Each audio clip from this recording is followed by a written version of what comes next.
équatoriale, je suis panafricaniste. Je suis en Guinée équatoriale, je suis le vice-président de la Chambre de commerce, en chargé de la coopération et mobilisation des ressources. Au niveau de la CAC, je suis le vice-président de la Chambre de commerce de la CAC, en chargé de la coopération aussi, des relations avec les États. Au niveau de le Haut Conseil d'affaires de la CAC, je suis en chargé des marchés communs. Donc ça veut dire que ce qu'on dit que le ministre d'affaires étrangers, d'abord le Guinée équatoriale avec le Gabon, nous sommes les pays frères. Nous sommes les frères. On voit que notre président on dit, nous on l'aime beaucoup, et on voit que c'est un jeune qui est dynamique. Notre président, Obiangema, c'est un père, et celui qui gère l'Afrique. C'est pour cela qu'on dit que ce n'est pas normal. Depuis qu'on a parlé de la CEMAC, il n'y a pas de commerce entre nous. On parle de libre circulation, mais il n'y a pas de libre circulation de biens. Tout c'est le blocage, c'est les tracasseries. C'est pour ça qu'on dit que non, on ne peut pas continuer comme ça. Les textes sont là, hein, mais il faut qu'on mette toutes les choses maintenant en marche. C'est pour cela que nous, on a décidé entre nous, les opérateurs qu'on est, de voir comment on peut mettre quelque chose de concret en marche. On a fait une réunion ici avant hier, on a décidé qu'entre nous, on va développer quelque chose. Par exemple, on a parlé de l'agriculture. Parce qu'on connaît que les problèmes, avec les complications qui sont dans le monde maintenant, la guerre comme ça, là, il faut assurer l'agriculture, la nourriture, parce que tout le monde doit manger. Et qu'est-ce qu'on peut faire en Afrique? Qu'est-ce qui est facile de faire? Et qu'est-ce que tout le monde mange? C'est le riz et le manioc. Donc on dit qu'on va développer un projet de manioc. Pour les manioc, là, on a dit qu'on va prendre 10 hectares pour chaque pays. 10 hectares déjà, et on va faire une test pour voir. On va mettre l'argent, nous tous on va mettre l'argent, et puis on va commencer à développer le projet. Si ça a le bon résultat, hein, on va prendre plusieurs états et on va appeler les autres pays membres pour qu'ils se joignent avec nous pour commencer à développer cette secteur. Monsieur le Président, est-ce qu'on peut parler? Le problème de la situation des personnes, il y a le problème au niveau des frontières terrestres.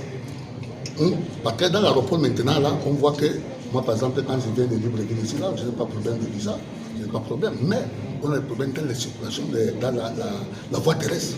Parce qu'il y a toujours des barrières. Pour quitter d'ici jusqu'à aller au Cameroun ou jusqu'à aller en Guinée, tu trouves qu'il y a des barrières là. Déjà, tu demandes 100 000, 10 000, 5 000, 10 000, 5 000, 10 000. Et je crois que c'est le comportement des personnes. Hein? Parce que les tests sont là, les conversions sont là, mais il y a certaines personnes qui sont cet nouveau comportement. Mais je crois que les États, ils ont la volonté que ça soit comme ça, que tu peux transiter, même avec la carte d'identité qu'on a l'Union européenne. Avec la carte d'identité européenne, tu pars en France, tu pars à Portugal, tu vas en Afrique de l'Est même, ça n'a aucun problème. Je crois que c'est ça le compromis, mais je crois que par la date de dire, un jour on aura cette opportunité de voir les licences.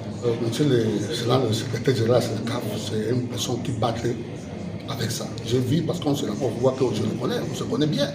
On se voit à l'Union africaine, on se voit. Il est en train de combattre pour que ça peut se mettre en place. Mais je crois que lui-même aussi, là, il ne peut pas. Hein? C'est les États membres qui doivent profiter de ça. Parce qu'on a quelque chose qu'on appelle la conversion de la monnaie, par exemple. Quand on fait la CELECAF au niveau de l'intercontinent, tous les continents, tu vois, les Africains ont créé une monnaie, une système qu'on appelle les PAPS. Les PAPS, là, ça veut dire que, par exemple, les Français, c'est pas là, ils font la conversion avec les mots, par exemple, les Naira, hein, ou avec les Ghana Cedi. Et tu ne dois pas passer ça d'abord en dollars, comme ça, tu vois, non? Donc, mais ils ont la volonté de faire ça. L'Afrique m'a mis cet instrument en marche, mais tu vas trouver que les pays de l'Afrique centrale, ils ne sont pas adhérés à ça. Ils ne sont pas adhérés à ça. La BEAC n'est pas adhérée encore à ça. Donc, on est en train de les parler, de les faire comprendre que ça, c'est un instrument qui va vous aider. Un, deux, tu vois que nous-mêmes, au côté de l'Afrique centrale, on n'a pas l'amour entre nous-mêmes. On n'a pas l'amour entre nous-mêmes parce que tu peux faire d'aller acheter quelque chose ailleurs, hein, en tant qu'on produit ça ici à côté. Par exemple, je vais te donner un exemple. Nous, au Guinée équatoriale, nous, on importe le fer. Hein, mais il y a une société ici au Gabon qui s'appelle Formel qui produit le fer.